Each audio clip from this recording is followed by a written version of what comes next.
welcome into the CHGO White Sox pregame show, presented by DraftKings Sportsbook, America's top-rated sportsbook. Download the app today and use promo code CHGO when you sign up. I don't think I'm supposed to say that, but man, we've been saying it for over a year and a half. And those are fine. Those are great people over there at DraftKings Sportsbook. It's fine to spread the good word. Welcome in to Studio A of our CHGO offices here in rainy West Loop, Chicago, or the rainy West Loop of Chicago. I'm your host, Sean Anderson. You can follow me on Twitter at Sean_W_Anderson. Alongside me is the full CHGO White Sox crew. Got Vinnie Duber. Follow him on Twitter at Vinnie Duber. You're not the one who says something. That's Herb Lawrence. Hello. You can follow him on Twitter at Ecknerwall23. I can start saying stuff for you, Sean, if you'd like. Why not? You're CHGO White Sox community leader. You are CHGO White Sox beat writer. The rain's really thrown me off. I mean, what? It's been months since it's rained here in Chicago. It's weird. Hope you guys are enjoying this late pregame show as the White Sox are venturing out to the West Coast to do the whole LA thing. I wore the Grateful Dead shirt because you went to the show because they're in LA, San Francisco. San Francisco. California, close enough. But don't tell that to anybody from LA or San Francisco. Yeah, exactly. You know about that. Yeah, they would be pissed about that. And what is that, like Naperville, Chicago? No, it's worse. They absolutely hate each other. Like, any reason? Because LA is LA. It's vapid people, and San Francisco is a really overpriced tech company city. So sounds awful. So Herb has nothing good to say about any of those two cities. It sounds like those two cities. He's a San Diegan. Yeah, those two cities are not the best of what California presents. How'd you guys spend your hours and hours awake before the West Coast trip? My dog didn't want to go out, so I was just sitting at home doing nothing pretty much the whole time. When there's any drop of rain outside, dog's like, no, I'm cool right here. It's like, we can have a little outdoor time with the drizzle, Ziggy, jerk. And so I'm just sitting at home playing the video game. Weirdly enough, Tony Gonsolin beat me today when I was playing with the White Sox. Hate to see it. It's foreshadowing. Herb was going new school with the video games. I was going old school and literally visiting dusty old bones at the Field Museum. Amen. So, yeah. We got the picture of you hanging out with Sue. Fun fact there. They're not sure what Sue is or, if it's a he or a she. So Sue, the most complete T-Rex skeleton ever found, is named after the person that found it, a woman named Sue. But don't let that... No, it's a boy named Sue. The Johnny Cash song, yeah, sure. But don't let that lead you to believe that they know that Sue, the T-Rex, was a female T-Rex. They do not know. I literally turned to my wife and said, I wonder, do they know? How? It doesn't say anything here. It's named Sue. Is it a girl or a boy? And then literally the voiceover that was playing in the room goes, unanswered questions about Sue. We don't know if it's a male or a female. And I'm like, oh, someone's listening. It's like the Field Museum has adopted Alexa technology, apparently. AI is controlling the Field Museum now. Well, glad you got to enjoy that Chicago institution. I have no idea what I did today. I can't even remember. You were saying that the Art Institute is free. Is the museum? Today was a free day at the Field Museum. Yes, they're not quite as regular as the Art Museum. I think the Art Museum, it's one day every week, but. Okay. The Field Museum, you have to look it up and figure out where it is, where and when it will be free. And so it just so happened today was the day. Is that top museum for you guys? What's the top shed? Mine is probably Shed Aquarium, and then it's Museum of Science and Industry out there on 57th. I'd probably go Art Institute 1, Shed 2, Field 3, but they're all very, very, very good. They are. Yes. Does anybody say the Adler Planetarium? I've never been. I'm not here to kick dirt on the Adler. The Adler's fine. I think they got some big telescope, Pink Floyd thing going. They do. I've said it on this show before, I believe. When does it close? Like next year. Okay. Like you got plenty of time, but it's the 50th anniversary of Dark Side of the Moon, so they're doing some laser Pink Floyd. It's a must see. I feel. See, anything in the future is bad for my ADHD. So like anything that it's like, oh, we could do it later, then I'll just keep putting it off until later comes and passes me by. Anyways, let's talk about some baseball here. California isn't that big. I don't know why Clark's saying that. I've heard California's pretty big. It is. It's huge. All right, we'll see if we beat the rumors. It's like a 7-hour drive from LA to San Francisco. It's way too far. And there's nothing in between, by the way.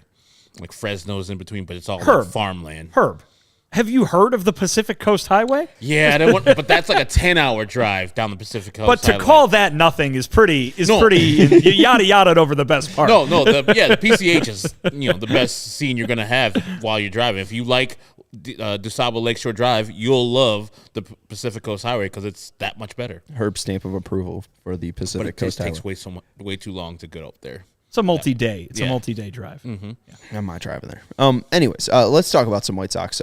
They headed out to L.A., and also Scott Merkin of MLB.com is out there covering the team. He had some quotes from Liam Hendriks. We dedicated the entire first segment of yesterday's off-day show to Liam Hendriks, and the quote that Merck put up on Twitter, quote, "It's been sore for the last few weeks." Hendricks talking about his elbow. "Ever since before my rehab assignment, it was barking, but my mantra is to pitch through things until I can't. I kept getting a little worse. It kept getting a little worse and worse and worse and worse until the last couple of outings I wasn't able to pitch through that pain." Merck follows up saying Hendricks received cortisone shots Sunday and will get a PRP injection in the next couple of days. Had to get both of those cleared by his oncologist first. So Liam obviously dealing with elbow inflammation. Didn't seem like the White Sox were too worried, and that was the big thing we talked about yesterday, but those are a little concerning quotes, no? Well, I watched the video that Daryl Van Schouwen posted of Liam talking about this that go along with the quotes that you read there from Scott Merkin, and it really seems to me like, this is something that Liam's been pitching with for a long time. Are we sure that, maybe the luck has run out? I don't know. I think what he said was there's nothing structurally wrong, and I think that's something that you've got to be pleased with if you're Liam or the White Sox or a White Sox fan. But the question in my mind becomes, is this something that isn't going to go away now? He managed to turn himself into the best closer in baseball while dealing with a partially torn UCL and something that he'd been dealing with for over a decade before he even got to that point. Is this now something where a kink in things? Is it a wrench in the works where he needs to kind of figure out now how to pitch with what's going on here? Because last year it hindered him. Is this the same thing coming back from this year? And also, too, something that, maybe bring it up that the elbow's not feeling good. Maybe that has something to do with the rehab assignment. I don't want to tell, Liam Hendriks, obviously, as everybody mentioned during the rehab and during the comeback from cancer, he knows his body better than anybody else. Obviously, he knows what he can and cannot pitch with, but seems like another example here, obviously a different situation, but another example of a White Sox player just kind of managing an injury rather than being kind of over it as well as they can be. And I watched that video, your reference there, Vinnie, too. And Liam, of course, is going to be downplaying it, and it's everything's fine. He seemed relaxed because he's Liam. But then it has to take place with Pedro, Rick, Kenny, whoever, to save him from himself, because apparently he had this injury and this pain in his elbow. I don't know if he alerted anybody. I'm sure the White Sox would have been like, hey, man, if you're having any type of twinge, any type of pain, we need to pump the brakes on you coming back. And somebody pointed out, his first start back, he got 25, 30 pitches in that first relief appearance back. And if he's already having elbow problems at that point, it's, only going to exacerbate the problem. It's, a minor miracle that he came away with 2 wins and a save in the times that he did pitch. So I would have this time to have him just shut it down or just rehab it as much as he can, and then tell us when you're pitching without pain. If that is a possibility, and if you can, pitch without pain going forward, we'll let you pitch again. But, somebody's got to save him from himself, because the man started pitching days after the cancer diagnosis. That's the guy's wired differently. You have to save that guy from himself because he wants to play. That's his game. That's what he wants to do. He's pitching with a damn torn UCL. Herb's got Los Angeles on the brain. And so, Go Bruins. You just got to stop him from coming back too much. And you know what we said yesterday. The bullpen, I think, will be fine without Liam. It's better with him, but I think they'll be fine without him in his stead. Especially, it's more important for him to get healthy for his future and for the White Sox future next year, too, because they're not going to be just paying him $15 million not to play next year for the White Sox. Scott Merkin actually just posted an article about 15 minutes ago. Liam said that he's been pitching with that injury since his first rehab start. It was hurting him on May 5th. And Yeah. he said normally it gets better as he goes. This time it didn't, and that's what ultimately led to this IL stint. Right, and he's been pitching with this since 2008. So I think, that's the process is, oh, my elbow hurts. I'm strong. Through this And pain. it's worked. It's for 13 years or whatever it worked, and then last year it caught up to him a little bit, maybe and knocked him out for about a month. Now here it is as he's trying to make a totally unrelated recovery, a totally unrelated road back. Here it is again as he's getting going. Not just he's been pitching for 3 months and now here's the thing. This is right at the start, and I wonder should that have been an impediment to him coming back as soon as he did? Yeah, I mean, nothing to do with what he was feeling after the cancer treatment. More so, hey, are you physically ready to pitch the way you, Liam Hendriks, want to pitch? and even too, we saw when he first started in that rehab assignment that Steven brought up. He was hitting 93 on the gun, and we just saw him getting up to 96. So maybe that was the process, and maybe him seeing those numbers is I'm close to being back. But yeah, I guess the pain just came to be too much. How much does that mean then that pain probably was so severe to make Liam Hendriks tap out? For him to be all right, I gotta go to the IL. He was out for about 4 weeks or so we'll see what happens with that. Speaking of guys who are out, Eloy Jimenez not in the lineup again today, but Pedro Grifol, and this is from Daryl Vitzgowan, said Eloy Jimenez is somewhat available off the bench tonight. We are looking forward to him being in the lineup tomorrow. What do we make of this whole Eloy saga? Because I know I complain about it a lot. Since he's come back since the appendectomy, 7 of his 10 games have been in right field. Now another game, and he just completely missed the entire Miami series. But this was again base running related. True. Of course it's his leg, so it could be a buildup of many things, but just the actual inciting incident to this missed stretch here was base running. Just pointing that out. And I hope, when he does come back tomorrow, if he does, he's a designated hitter, because that's a tough right field out there in L.A. It's a short right field, and you could be going over that wall. I can just see it. You could be going into the wall like Aaron Judge, taking it down. Yeah, picture it now. So, and also just coming off an injury. Get his legs a rest a little bit more, and then his bat will play. Yeah, I would love to see him at DH, but again, that brings up the whole Jake Berger thing, and where does he play? Tomorrow, if he is in the lineup, it'll be a lefty. Clayton Kershaw will be on the bump, so you won't see Gavin Sheets. So more than likely, you're going to have Jake Berger play designated hitter, unless they're going to give a rest to Yoan Moncada and have him play there. So that means right field will be probably Eloy Jimenez. I would rather see you on bat from the left side than the right side, so I'm fine with Jake Berger playing third base and Eloy being that DH tomorrow. Let's get this to the starting lineups today for your Chicago White Sox. Again, this game's starting around 9:10 Central Time. Isn't that fun?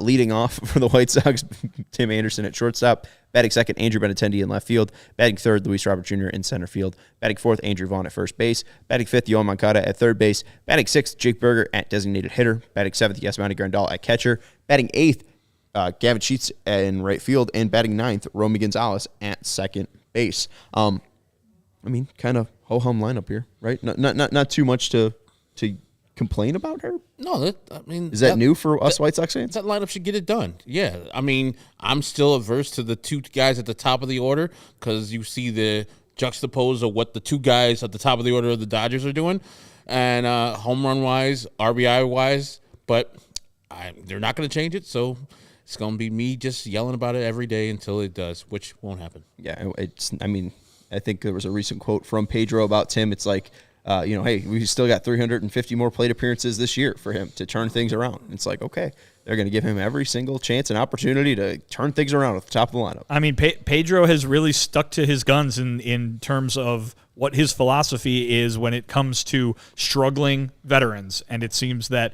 if you have a track record, really any positive track record to speak of, any positive history that you can fall back on, Pedro Grifol is going to believe that you can do that again, and he's going to, I'm not going to say sit around and wait for you to do it, but he is going to stick with you until you live up to that track record. So far, some of these key guys in this lineup have not done that, but we're seeing Pedro confident still that they're going to at some point. Yeah, both of those guys right now on DraftKings Sportsbook at plus 10-1 to homer. And as John says, it's almost been a calendar year since TA has hit a homer.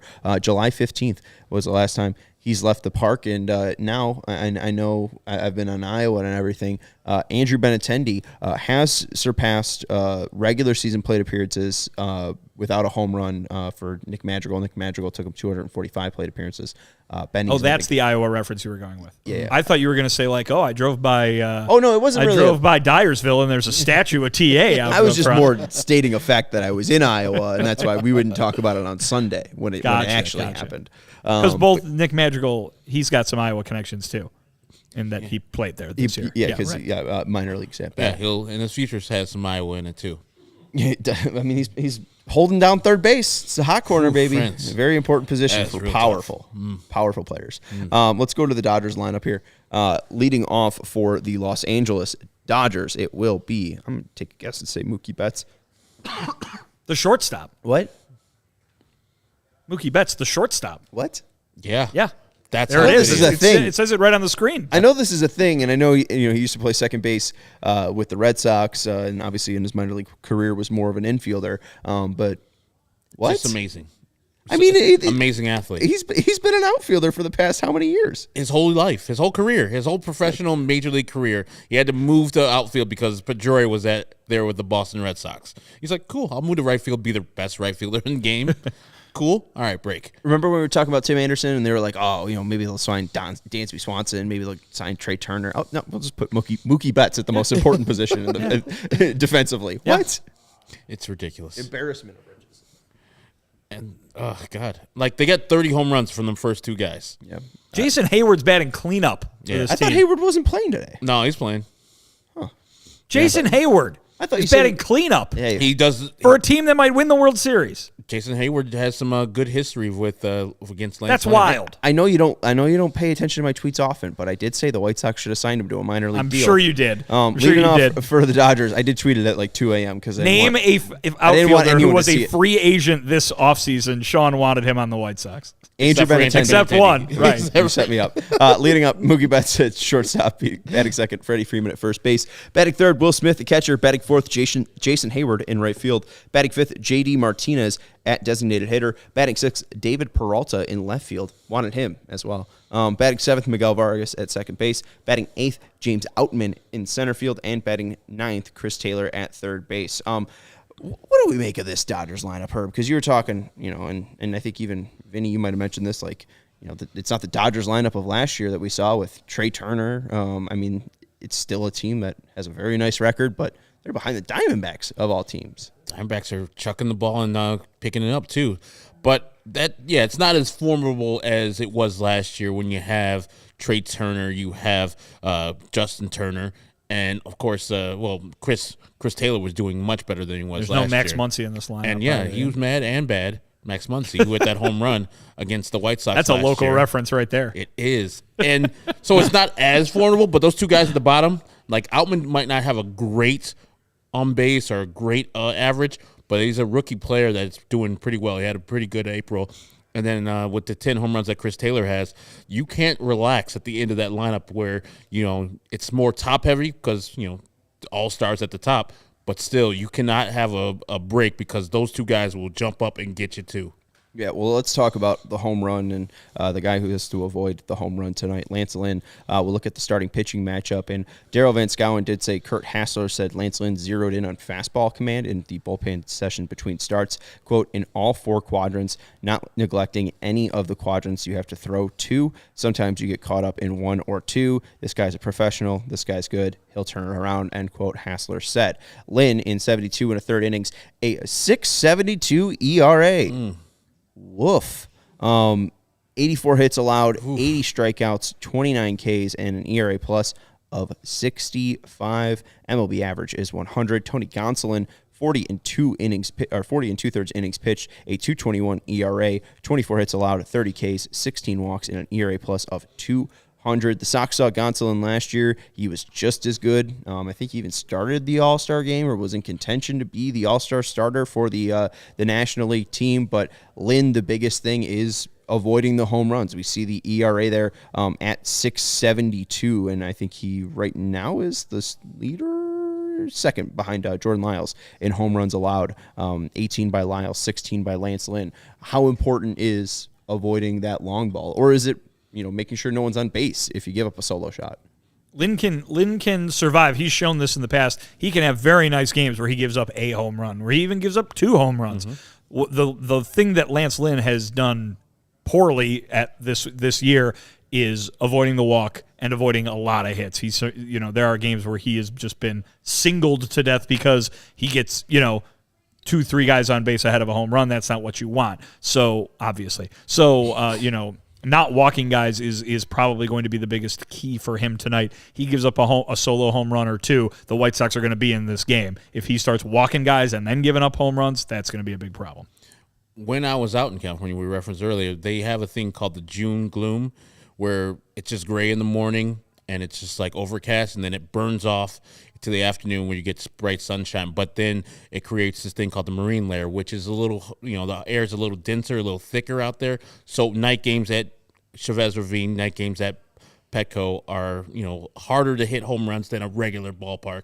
And so if Lance can pitch to the plate or pitch to the ballpark, more center field instead of the corners, I think he'll be successful. And you said he worked on the 4 quadrants of the strike zone with his fastball, his changeup, his cutter, and all the rest of the pitches, sinker. So if he can just locate his pitches, I think he'll be fine. But if he needs to throw a fastball, elevate it in the middle of the plate and make sure that they hit it to center field, because that's a cavernous place, and some of that marine layer will keep the ball coming down. That's why we employ Chief Meteorologist Herb Lawrence. Herbie Sunshine. Get it right. Yeah, it's a real thing. Louis lives out there. He says he's going to go to the game tomorrow for the first time in 8 years. Yeah, hey, look at your memory. That was all the way back in the beginning of the show. I mean, nice callback, Herb. And hopefully you enjoy Louis. You guys have been out to Chavez? I haven't. Chavez Ravine. Chavez Ravine. I've not been to the 2 LA ballparks. Got to get them off the list. I've never been either. Heard lovely things. It'd be cool to see. Yeah. I mean, they've got a lovely view out there with, anywhere really in California does, with mountains all around and the ocean right there too. So it'd be a nice experience, I'm sure. It seems very simple to the ballpark. It's from the 1950s. Yeah, right. No, I like that vibe. What?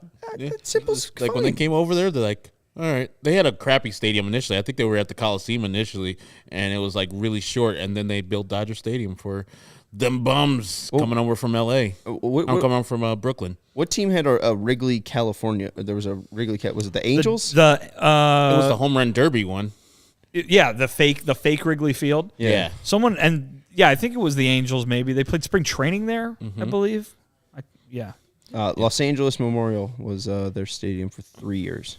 And 62 became Dodger Stadium. Anyways, Gonsolin should be interesting. We'll see how he does. Jake Berger did go deep off of him last time the Sox saw Gonsolin, but he went 6 innings, and I think that was the only earned run he gave up. Gave up 3 hits, and 2 of them were by Jake Berger.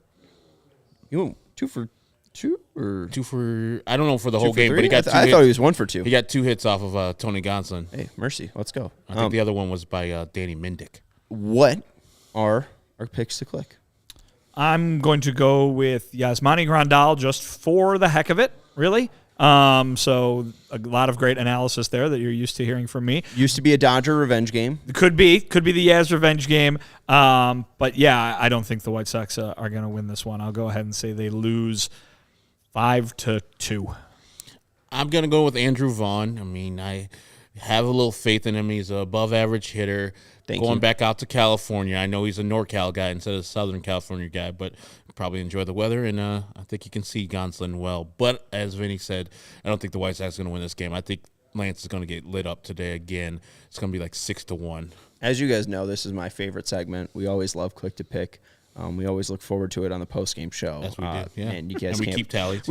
We definitely always bring it back up, too. At the can't pull us show. away from talking about this topic. I'm going to go Andrew Benintendi because I don't think we're going to talk about our pick to click tonight because I think they're going to lose. So I don't know. I think it's going to be a ho-hum, quiet White. They're going to travel all the way to L.A. and play good baseball? No way. Make it fast. You want to play bad? Make it fast. Hey, especially when the game agree. starts at 9. Yes. So we better wrap things up and get you guys all comfy, front of your couch, ready for this baseball game. Vinny says 5-2. You say 6-1. I'll say 7-0. Why not? We'll just go down the ladder. Well, Sean's lengthening the time of game with 7 runs on the board for the Dodgers. Does it have to be? Is it hard to score 7 runs? No, just It's not hard, but it would take a little bit longer. 7's a lot. Yeah, 1-0. There you go. Anyways, there it is. That's going to do it. Very satisfying. A walk-off home run. Perfect. That's going to do it for the CHG. Walk-off homer? Yeah, that's going to be bottom of the 9th. Perfect. No, lead-off homer from Mookie Betts, the shortstop. Even better. Anyways, that's going to do it for the CHGO White Sox pregame show. We'll be with you for the CHGO White Sox post-game show after this game. So make sure you're tuning in and subscribing to our CHGO Sports YouTube channel. That's Vinnie Duber. You can follow him on Twitter at Vinnie Duber. He's our CHGO White Sox beat writer. That's Herb Lawrence. You can follow him on Twitter at Ecknerwall23. And I'm Sean Anderson. You can follow me on Twitter at Sean_W_Anderson. I do like other Sean's profile picture with Herb in it. Did you notice that? I didn't. Look at that. It's you and him. I remember meeting him. It was good times. Mercy. Shout out to other Sean. Thank you to Mike and Steven for producing the show, and we'll talk to you later on after this game.